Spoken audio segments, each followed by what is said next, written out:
I'm so happy to be joined by Braison Cyrus, who just released a new album.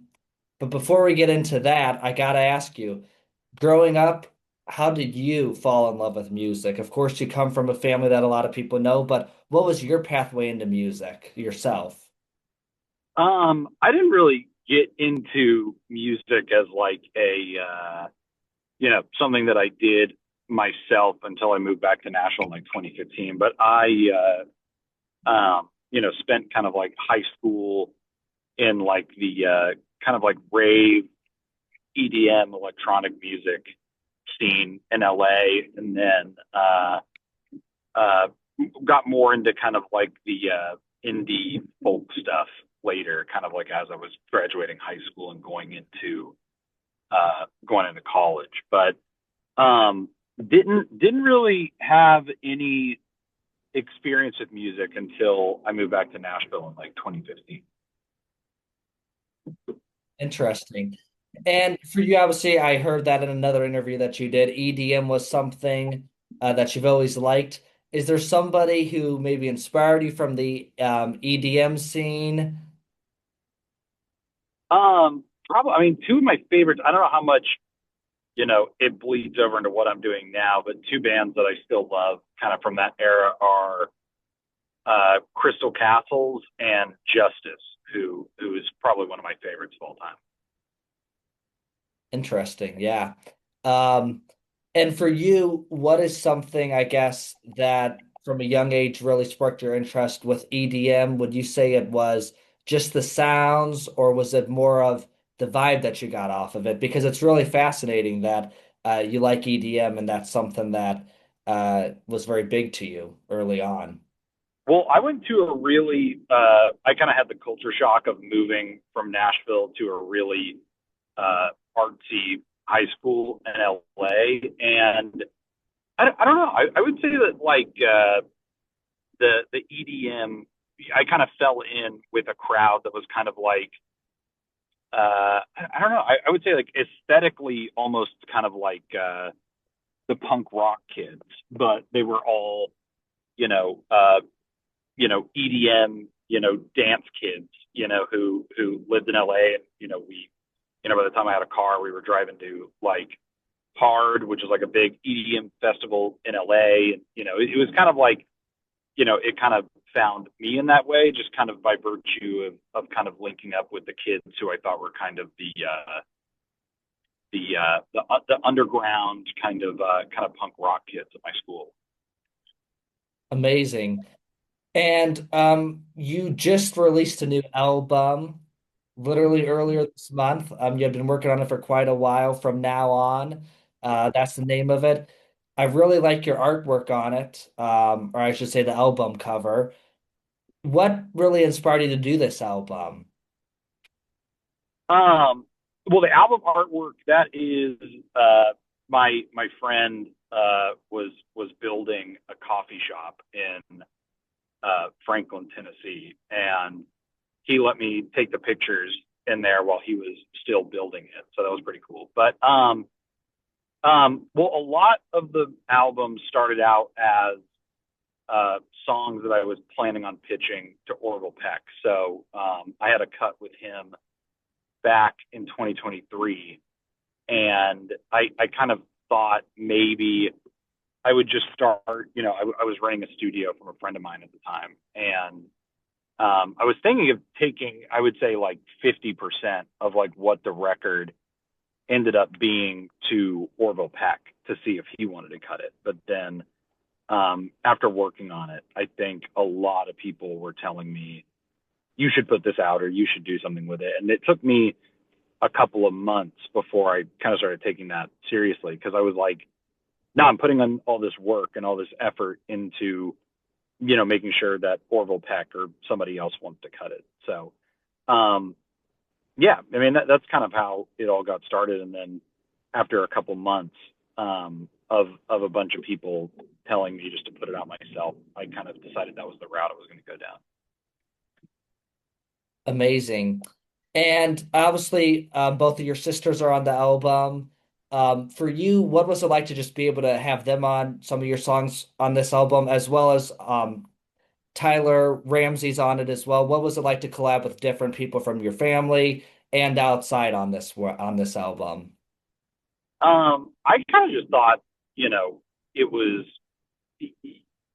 I put a lot of thought into who I wanted on each thing.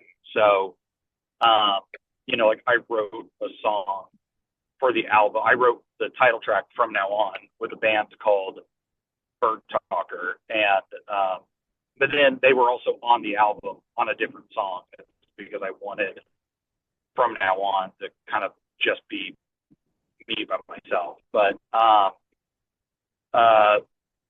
working with everybody was really cool, and I think everybody, kind of expected me to have more of like a vision or a direction that I wanted them to go in, and I usually just kind of like do whatever you want, do whatever you're hearing, and didn't really give anybody too much direction to go off of.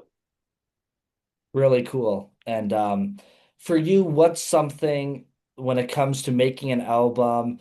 Are you better sitting in a studio for hours writing, or are you better taking walks, um, going around the country? What's your kind of style when you write, or do you like to blend both in? Definitely blend both in, especially since like making this record, which I think is a big improvement from from my first record. I would say that making it with the intention of not making an album was very helpful. I think the fact that I made so much progress on it, and the reason I did, I kind of took it in the direction I did was because I wasn't really expecting me to be the one to put it out. Like I was expecting to give these songs to other people. So I think that helped big time. Wow. And obviously, when we started this interview, I asked you about, kind of from the EDM scene, the punk scene, people that have inspired you. Is there anybody who's maybe been booming lately in the EDM scene that on maybe a future record or song you would like to work with? Like somebody like Marshmello, he's done collabs with Kane Brown and kind of done a country pop hip hop collab. Is there anybody like that you'd maybe like to do a song with down the road, or anyone?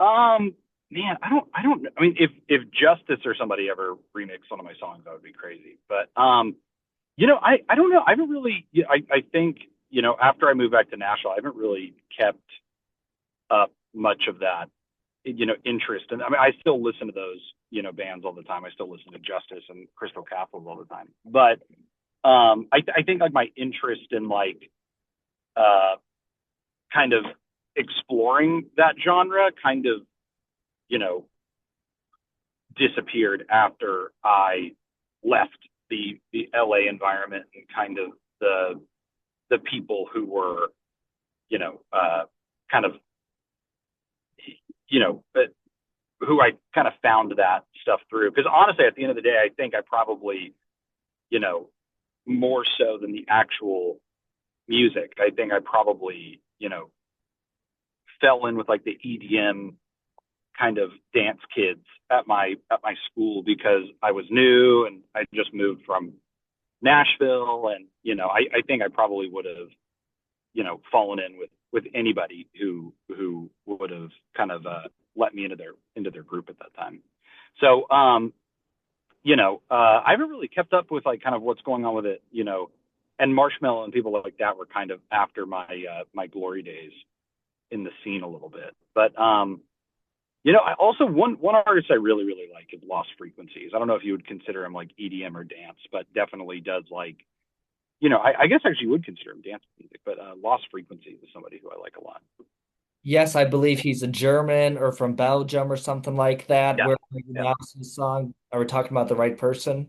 yes, Amazing. Yep, totally agree with you on that. You'd be amazing. So, if I get him on the show, I'll tell him to do a collab with you. yeah. Thank you.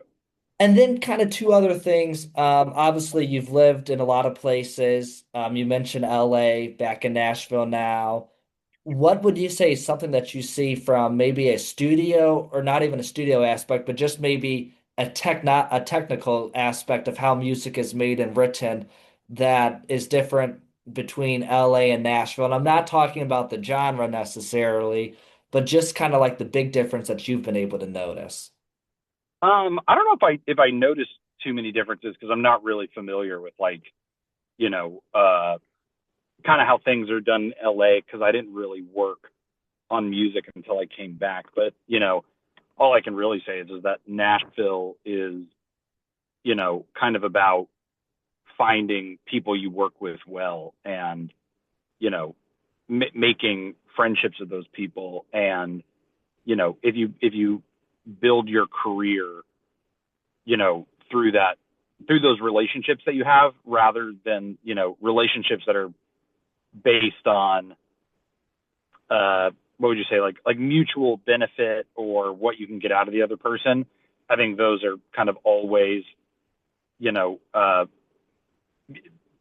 you know, they're a bit of sandcastles in a way. But I think if you like build something with your friends and you trust each other, you like each other, you work together, because you guys have fun together and you're friends. And I think that that is kind of the biggest thing that I found through working here in Nashville is that how you treat people and the reasons that you work with certain people definitely matter, and it shows in the product that you make too.